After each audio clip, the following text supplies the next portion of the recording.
Okay, wake up. It's Means Morning News. 11 a.m. on the East Coast in Washington, D.C., and this is that source for anti-capitalist news and analysis. Thanks for watching. I'm the host, Sam Sachs. Good morning to everyone, especially all the veterans out there. Yes, it's Veterans Day. And no, I'm not talking about the troops who fought in wars of imperialism. I'm talking about the veterans of the online posting wars. Yeah, I personally served 2 tours of duty, once in 2016, one in 2020. I have the scars to prove it. Took direct fire from Hillary Men and the K-Hive. We lost a lot of good posters out there. A lot of good posters. I'm not even sure why I'm working. I should have taken the dang day off as a posting veteran.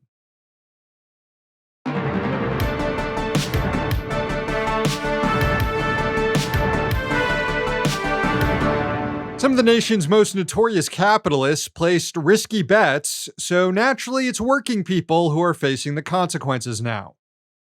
Where do you even start with all this shit? Well, why not Meta? Mark Zuckerberg continues to light billions of dollars on fire chasing the metaverse, something no one wants. $20 billion has already been lost on the company's Reality Labs project, and Zuck plans to continue investing even more money into it next year. So to make up for all that lost revenue, the company is firing 11,000 people, about 13% of its workforce. And it's acting real shady about it. Meta maintained an internal employee tool known as Quitter that tracked staff turnover, but that was quietly shut down after the mass layoffs were announced. In a memo to workers, Zuck said that in addition to the layoffs, Meta was, quote, taking a number of additional steps to become a leaner and more efficient company by cutting discretionary spending and extending our hiring freeze through the first quarter.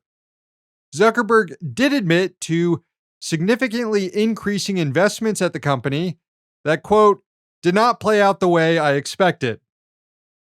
No kidding, dude. $20 billion and counting. Although there's another billionaire out there who's somehow doing an even more terrible job. Yes, Elon Musk. He's been in charge of Twitter for, 2 weeks now? And during a staff meeting on Thursday, he warned that the company was burning through cash and could go bankrupt. He's already laid off half the company's workforce, and a number of key executives, including those who work in security, content moderation, and ad sales, have now resigned. Reporters asking Twitter for comment on all of this aren't getting any responses because the communications department has been laid off. The website is a total mess right now. Musk's bright idea to allow people to pay for blue checkmark verification means that a bunch of people are just paying $8 a month, changing their names to some public figure and tweeting out, oops, I shit my pants. And honestly, if the gag is good enough, $8 is probably worth it. To make matters worse, the Federal Trade Commission is already monitoring Twitter as part of a settlement in 2011 to ensure users' privacy is not violated. The people who work at the company to make sure it's in compliance with that order have all been fired or resigned. Violations of the agreement could result in heavy fines. A spokesperson for the FTC said the agency was, quote, tracking recent developments at Twitter with deep concern, and that, quote, no CEO or company is above the law, and companies must follow our consent decrees. A revised consent order gives us new tools to ensure compliance, and we are prepared to use them.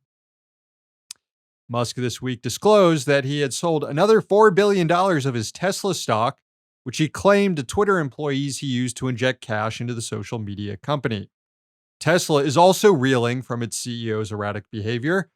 The company's stock price hit a 2-year low. But as bad as the decisions made by Zuck and Musk, they somehow weren't as bad as this next billionaire's. Well, maybe Musk's is. We'll see. But I did want to talk now about crypto billionaire Sam Bankman-Fried, the evil Sam. More information is coming out now about the collapse of his crypto trading platform FTX, and hoo boy, it's wild. Turns out that Bankman-Fried took money that customers deposited onto FTX and loaned it out to a separate trading firm owned by, you guessed it, Sam Bankman-Fried.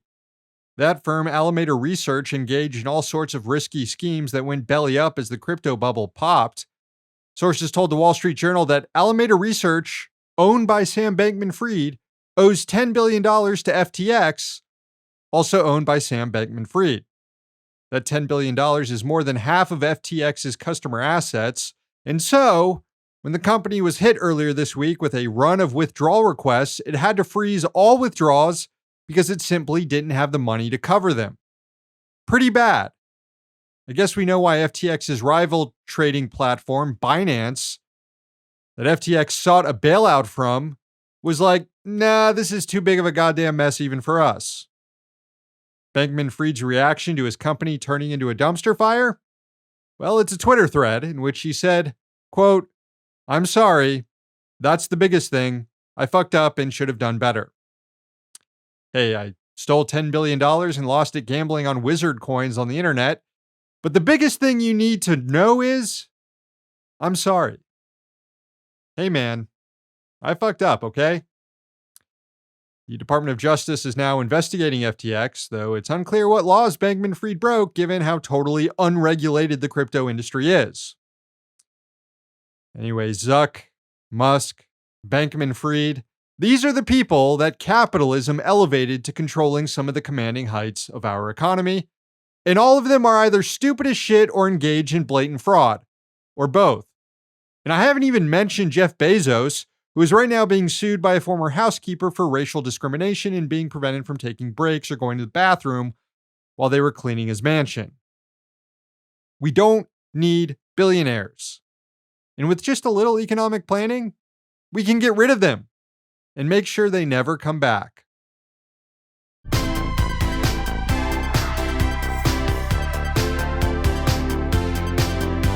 The castles are being seized one by one. Workers at a Medieval Times in Buena Park, California won their union election on Thursday by a vote of 27 to 18. Once certified by the NLRB, it will officially become the second Medieval Times to unionize. Over the summer, performers at a castle in New Jersey formed the first one. Workers say the union will ensure they make a living wage and have safer conditions. The company's attempts to bust the union have been pathetic so far. In October, it filed a lawsuit against the union, claiming copyright infringement because the union was called Medieval Times Performers United. The union responded by filing a complaint with the NLRB, arguing that the lawsuit was frivolous and was meant to intimidate workers engaged in legally protected organizing activity. There are 9 Medieval Times dinner show castles across the U.S., so by my account, there's 7 more left to unionize. Down with the lords and kings. All power to the knights and stable hands. You're a lying dog-faced pony soldier. Poor kids are just as bright and just as talented as white kids. A court in Texas ruled that President Biden's student loan forgiveness plan was unconstitutional and ordered it to be shut down. The Department of Justice is now appealing that decision. The ruling was written by Trump-appointed Judge Mark Pittman, who sided with 2 plaintiffs who argued that the program was unfair to them because one of them had private loans that were not eligible for forgiveness, and the other one did not have a Pell Grant, so they didn't qualify for the extra $10K in forgiveness. The court said the plaintiffs were deprived of their right to comment through the typical regulatory process. Their case was financed by a scummy conservative group known as the Job Creators Network. The judge also took aim at the Biden administration's legal theory that a 2003 law known as the HEROES Act gives it the authority to cancel loans during an emergency, the emergency being the coronavirus pandemic.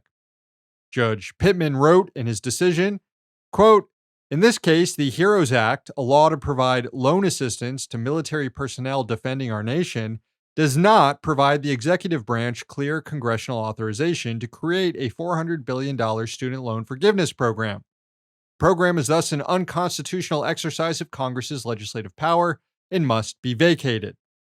26 million people have already applied for debt forgiveness since the program was announced in August.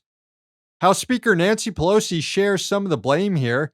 The judge cited her comments from last year when she came out against student loan debt cancellation and claimed that the president didn't have the authority to do it himself.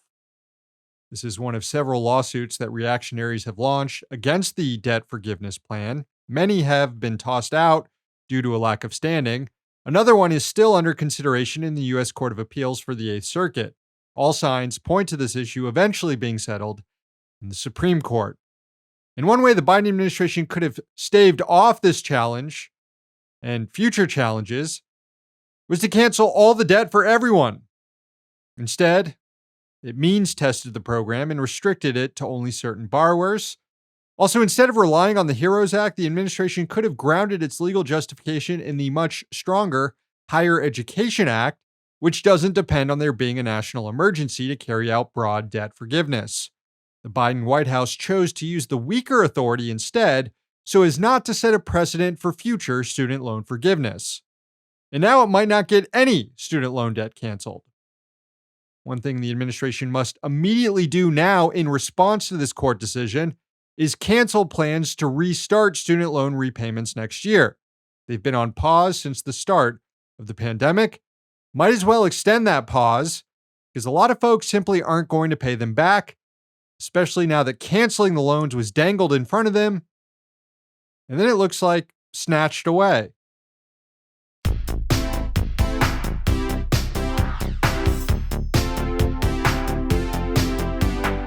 Hey, yo, it's time for Rich Dicks.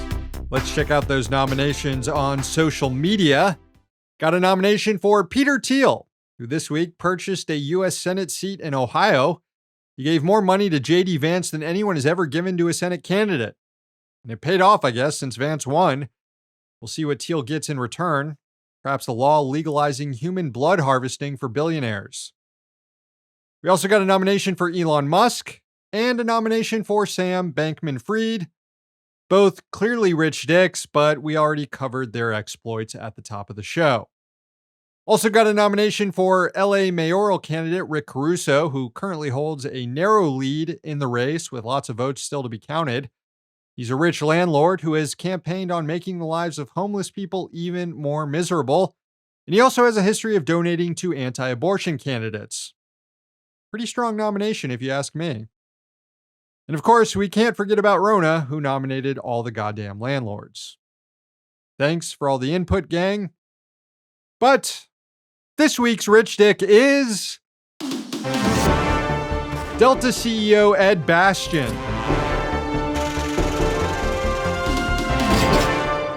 Bastian was on the Today Show this weekend representing his company as it dicks around with pilots over a new labor contract. Last month, Delta pilots voted to authorize a strike. They've been trying to secure a new labor contract for 2 years and haven't had a pay increase in 3 years. During the pandemic, airlines laid off a bunch of people, and now that they are back turning profits again, the airlines are reluctant to reinvest in their workforce. That explains the delays, cancellations, and miserable service you see on flights now. During his interview, Bastian totally dismissed the union's threat of a strike. He called it a negotiating tactic and said that if they do go on strike, it would be against the law. What? It is a possibility that the pilots could go on strike for Christmas. What is your game plan if that, in fact, happens? There's no possibility they could go on strike for Thanksgiving, Christmas, or any time. Not Christmas? No, absolutely not. We are in mediation with the National Mediation Board, and there are many phases and stages yet to go. We're actually a lot closer than people like to think in terms of trying to get this deal done, hopefully soon. It's a tactic that all the unions, in fact, all the airline unions, pilot unions have deployed. But the reality is that we have the very best pilots. They already are the very best compensated. We're going to make sure they stay the best compensated, so there won't be any issue. But there's no way that the pilots could go on strike by Christmas time. It'd be against the law of the country if they did. So I say that with confidence. There's no strike coming. Okay. Yeah, almost everything that guy just said is bullshit. As the union that represents the Delta pilots said on Twitter, they absolutely do have the right to strike. Now, it is the case that, like the rail worker unions, pilot unions have to jump through some hoops first. They're currently engaged in negotiations with a national mediation board. Now, should that board declare an impasse in those talks, then the union can go on strike in 30 days. So far, no declaration has been made, which would rule out a work stoppage during Thanksgiving, but it doesn't yet rule one out for Christmas, New Year's, or some other time in the future. no matter what Ed goes on TV and says. Of course, he could prevent any sort of strike himself simply by giving his pilots a fair new contract. But this isn't the only reason Ed's our rich dick. Another way these companies have made more profit is by jamming us into smaller and smaller airline seats. The FAA is considering a new rule to deal with this. A public comment period on the issue concluded last week, and there were 26,000 submissions detailing discomfort felt by flyers. Well, here's what Ed said about that. Do you think it's time that the FAA or the airlines did something about the size of these seats, just given the fact that so many people are taller and bigger than they've ever been before? Well, at Delta, we haven't changed the seat size or the pitch in many years. Absolutely. Wow, the dude is lying again. Yes, Delta, like all airlines, has absolutely shrunk their seat sizes. The USA Today investigation found, and I quote, "As indicated, all of the big three, American, Delta, and United, now offer at least some aircraft with a seat pitch of only 30 inches in economy.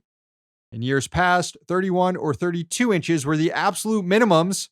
What's more, the roomiest pitch offered by the big three in Southwest, 31 to 33 inches, are now tighter than they were at all four carriers in recent years by anywhere from 2 to 5 inches. Goes on to say that the only thing big airliners like Delta have going for them is that other companies like Spirit are even worse. But let's hear more on this from Ed. In fact, we've gone just the opposite. We've added a significant number of additional legroom seats in a Comfort Plus, our premium economy cabins, or Delta One. So on a Delta flight, any new plane that we're taking today, at least 1/3 of the seats on the planes are actually larger seats than ever before. Yes, you have to pay extra for those seats, though. So what Delta has done here is slowly whittle down the size of its seats and then offer customers who can afford it seats that are the size of what they used to be, or even bigger if they are willing to pay even more. And Ed acts like they're doing everyone a giant favor. Guess that's why he's paid the big bucks. He made $12 million last year, and all he knows how to do is screw with the union and go on TV and lie. Ed Bastian, this week's Rich Dick.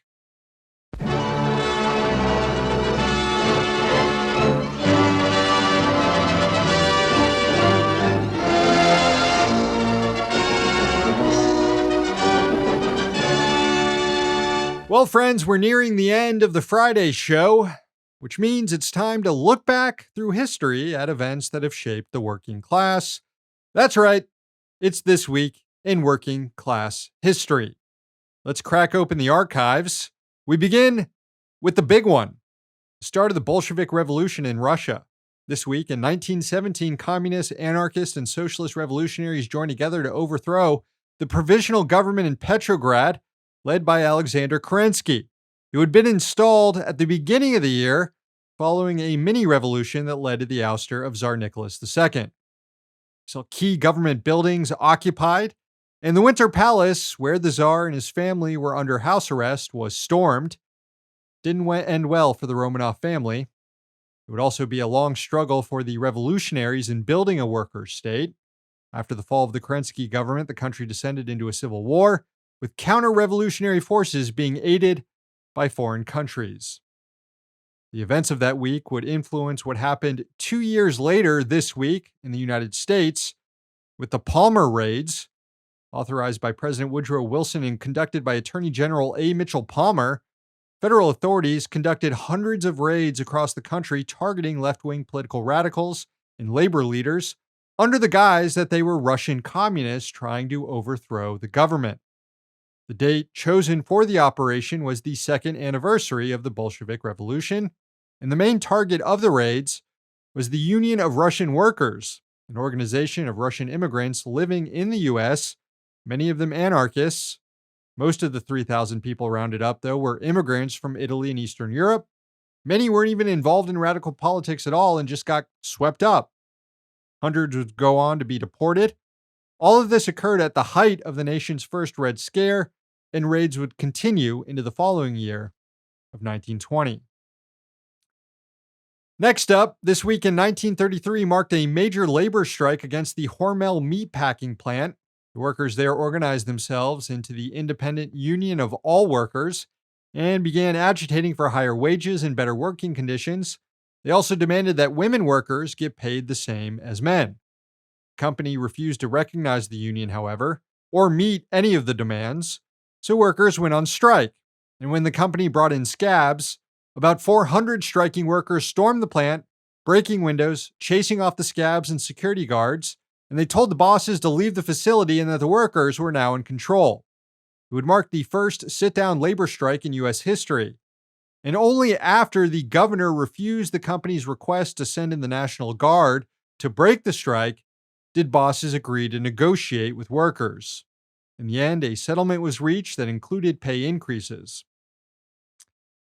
And finally, we're going to wrap things up with an anti-nuclear weapons protest that happened this week in 1984. A group of religious peace activists known as the Silo Pruning Hooks broke into a Minuteman II missile site in Missouri and just started banging on it with sledgehammers. 4 saboteurs cut a hole in the fence to access the site, and then with sledgehammers and jackhammers, began banging on the silo cap. The group hung a banner that read, quote, "Why do you do this evil thing? Your brother's blood cries out to me from the earth." All 4 activists were arrested and given lengthy prison sentences. One of the individuals involved in the protest, Carl Cabot, served 10 years in jail for it. And when he got out, he went and protested at another nuclear missile silo in Colorado. What a king. To learn more about any of these stories or any other events that happened this week in working class history, follow the Working Class History Project on Twitter, listen to the podcasts, and subscribe to the Patreon. Back with more next week.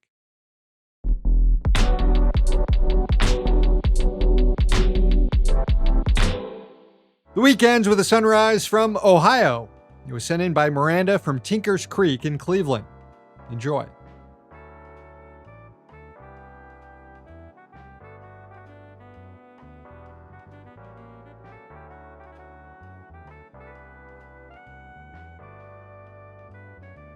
Thanks, Miranda. Show's over. Please subscribe to our YouTube and podcast channels if you haven't already. One day capitalism will fall. Until then, though, we'll be right here. See you next week.